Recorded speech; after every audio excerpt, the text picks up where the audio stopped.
How there, fellow human, do you dislike having armor? Do you want to pay extra to have average performance? Well, you're probably an iPhone user, and at that point, you might as well also enjoy the T95E6, because this thing is in the shop right now for 17,500 gold, and yeah, I'll look at the stats of this thing later, but the Chieftain was in the shop like 2 days ago, so if you're buying this thing now, you're shooting yourself in the face, essentially, with a shotgun at 2 AM.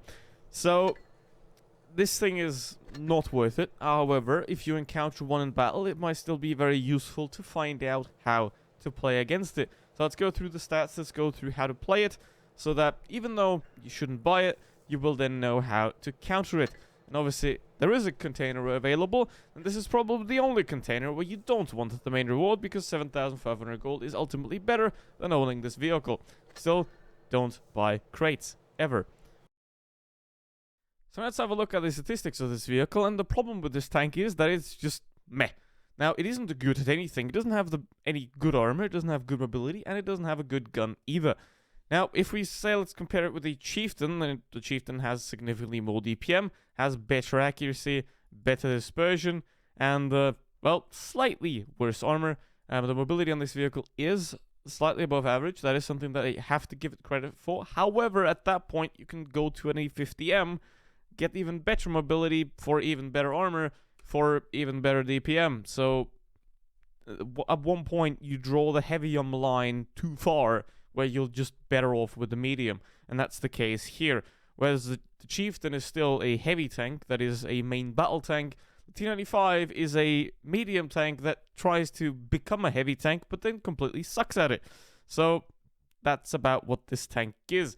Now, obviously, only the tryhards are playing this one, as in no one plays it, and if you do decide to play it, then not too great. Now, obviously, if we look at the armor in this vehicle, there isn't any. Especially on the front, the side of the turret is bent in a way that you can be penned as soon as you turn the turret very easily. The upper plate is also relatively weak and can be penned by at least all tier 10 premium rounds and most tier 9s as well. And you have a massive cupola on top, so even if you're playing hull down, you can be penned there as well. So, to all intents and purposes, you don't really have that much more armor than, let's say, an STB1, and an STB1 doesn't have a cupola, so there's that. So with that said, you have a vehicle that is not that horrible on its own, however, just worse than everything else there is, just like the Object 140, for example. This is the Object 140 in heavy tank version at a premium. Now, would you want to buy a tank that handicaps you for no reason whatsoever? Well, I mean, if you're a certain YouTuber, then you're gonna recommend this thing anyway, because brain dead. But anyway, let's now go into this vehicle and let's talk about how good it actually is, and obviously why it's not worth buying. And now, before you comment, activate Windows down there. I mean, you can, but I'm gonna. Don't worry, I will. I'm not gonna leave it there, or I'm just gonna change the recording software so you don't see it anymore. I don't know. But anyway, as always, don't forget to like, subscribe if you enjoy it. If you don't enjoy it, dislike it. Obviously, feedback always helps. So, the problem with this vehicle is that it's somewhat designed for hold down. It does have 10 degrees of gun depression, but it can't use those 10 degrees of gun depression because the cupola is paper. Now, these plates here on the side, they are very well angled, which means you can get bounces here and there, obviously. That's why I compared it to the STB, even though more MX-30B at that point, because the MX-30B also has a horrible cupola on top.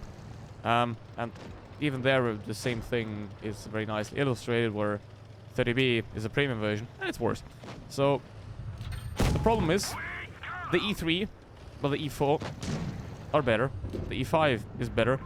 So, why would you get this thing? The Chieftain's better. The Super Conqueror especially is better. It's slower, yes.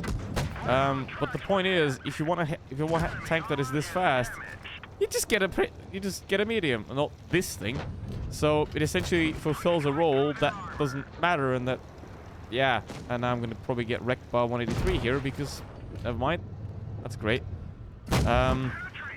Basically fulfills a role that doesn't exist, as in, yeah, it's trying to be a heavium while horribly failing at it. And it does have a solid gun, 2,800 DPM, obviously, 400 alpha damage. It can be a solid vehicle if you are playing it properly. Then it can very much be a solid vehicle. However, the problem is, why would you spend money on this when you can just simply buy a better tank for not at all more? Or even essentially grind one for free in the form of, I don't know, an E50M. Just gonna do better at whatever this is. Okay. Now the problem is, obviously, that some people are gonna think, hey, premium tank, it's great. No, it's not. So, don't do that. Not every premium tank is bad. In tier 10 collectors, you pretty much have one option. Two options, rather. You have the good ones, and then you have the garbage ones. So, this is one of the garbage ones. There aren't really any, like, mediocre tier 10 collectors. They're either good or they're bad. So, at that point, this one's not worth it. If you wanted a tier 10, especially because tier 10s don't make you any credits. Well, less than tier 8. Tier 8 is where you make credits. So buying this tank for making credits is completely pointless. So what do you buy it for? To artificially handicap yourself over a chieftain? Why? Let's get into the second game here with the T95E6. And, well, I don't know. It's the good map for this one where you can go hold down in the middle. However, obviously, the cupola is absolutely massive, so if the enemy has one bit of aim, then they are going to very easily penetrate it without any problems whatsoever. So, you have to be fast. If you want to peek in this thing, you gotta be fast. So, if you see someone poking out, just shoot it in the cupola. It's that simple. And most places on this vehicle are very easily penetrable. Now, you do have to watch out for the angled plates on the side here. Those are very effective if the enemy is looking at you, because obviously of the angle, well, there's the thickness. Yeah, that's gonna hurt. So you definitely should watch out for that, and that's another little trick that you can use if you're lacking a little bit of gun depression. If you just lack a little bit of gun depression, drive back, because that way you can, well, sort of rock the tank up a bit, and therefore get a bit more gun depression on your vehicle to take a shot. You gotta be careful though, because you can very easily overdo it. But that is a nice, neat little trick that you can get to get a bit extra gun depression to sort of use the suspension of the vehicle to your advantage there, which can work very nicely. Okay, that's bat chat back there, which is unusual, but here we are. So let's see what we can do here. Now, obviously, on a flat ground, you don't want to fight on a flat ground with a heavy tank like this. You only really want to have that with like a VK90 or an E100 or something like that, where you can side scrape. Because otherwise, most other heavies, they're better off just trying to hide the hull behind some rubble or something like that, and not doing whatever that is as well. Your worst nightmare. That's a bit, yeah. Alright, here we go. Should be able to pen the E100, and that's the point. If you peek fast enough and the enemy can't aim, you can still outrun them and you can still peek. But you do need to be a good player to play this vehicle properly. It is a lot harder to play like a chieftain or especially a super conqueror. Super conqueror is relatively easy to play, from my experience anyway. So if you're a new player to tier 10 and you want to have a premium, then first of all, don't get one. And if you do really want a tier 10 premium, then go for a super conqueror or a VK90, because those are a lot easier to get into. And also, I don't recommend getting tier 10 premiums in the first place, especially if you are on a tight budget, because the most credits are made at tier 8, not tier 10. Tier 10s have worse credit coefficients and also more expenses for repairs and whatever. So credits are made at tier 8 and nowhere else. So with all the factors of this thing being relatively mediocre and not being very useful for anything really, there is absolutely no point to buy this vehicle at all.